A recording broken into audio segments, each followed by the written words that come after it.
Okay, so we're going to talk about uh, chemistry now, I guess. We've been doing chemistry for the first 3 chapters, I suppose. But now we're going to talk about elements and symbols, which is really, we're getting down into, I would say, the nitty gritty. Okay? So, you may already have some kind of a feel for what these two terms mean. Well, elements and symbols of elements, okay? But let's go through and give a real sort of textbook definition, okay? So, elements are pure substances from which all other molecules are built, okay? They cannot be broken down into simpler substances, and they're listed on the inside front cover of this textbook. Okay, so you've seen them before. The periodic table of the elements. All right. So our learning goal now is here. Given the name of an element, write its correct symbol, or given its symbol, write its name. So basically, we're going to practice using the periodic table. Okay, so a table that's sort of a subset of the periodic table is here. Some element names come from planets, some from mythological figures, some from minerals, some colors, some geographic locations, and some for famous people. For example, uranium, its symbol is U, and it is named after the planet Uranus. Okay, titanium, its symbol is Ti, and it comes from Titans. I don't need to read this all to you, I guess. Chlorine is Cl, and it comes from the Greek word which means greenish yellow.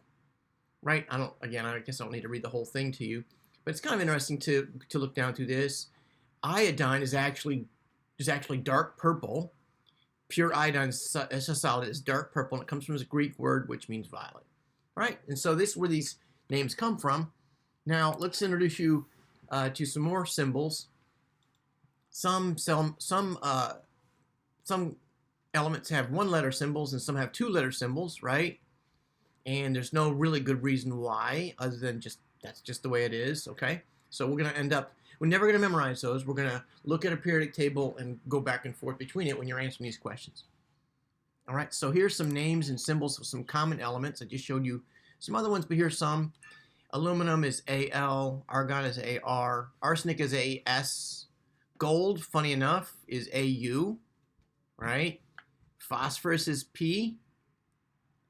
Potassium, where's potassium on it? Potassium is K, right? So some of them, they're going to be easy to remember. Bromine is Br.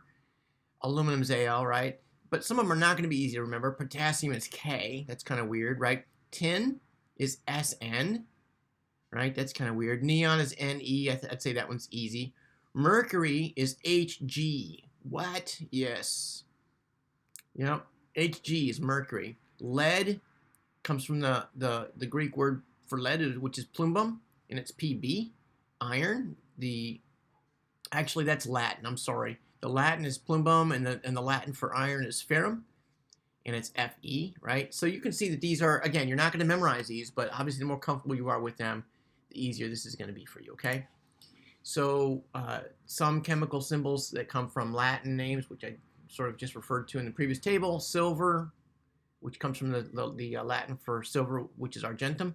And gold, the Latin for gold is aurum, I think. Not sure how to pronounce that. All right, so let's do a learning check. I'm going to ask you to pause the video, get a periodic table out, look at your textbook, get a periodic table, and write the correct chemical symbols for each of these. And then unpause it and check it with mine. Okay, so I'm going to suppose that you did that. Iodine, pretty sure I have these all memorized, so if you don't mind, I'm not going to go look at my periodic table. Iodine, yeah, I really am. I should do that, shouldn't I? That's not fair to you. Here's a periodic table. So, iodine is right here, right? That's not going to help you, is it? Let's just go back here. I'm going to assume that you can do that, all right? That you can go to a periodic table yourself. Iron is Fe. Magnesium is Mg. Zinc is Zn. And nitrogen is capital N. Okay? Same thing here. Pull our periodic table out and write the names of these elements on. Pause the video and do it. Okay? I think that's enough for you to pause it, right? Doesn't take long to pause. So let's write these out. This is phosphorus. aluminum. And funny enough, in UK, they don't say aluminum, they say aluminium. There's an extra I in theirs. So it depends on where you get your periodic table. I mean, I'm pretty sure the ones you're going to find are going to say aluminum, but it turns out there are some that have an extra letter in there in the UK. Mn is manganese. It's not magnesium. It's manganese. H is hydrogen. And K is potassium. All right. So that's just that's an introduction to elements and symbols, and we're obviously going to be practicing that a lot this semester. So we'll see more of it real soon.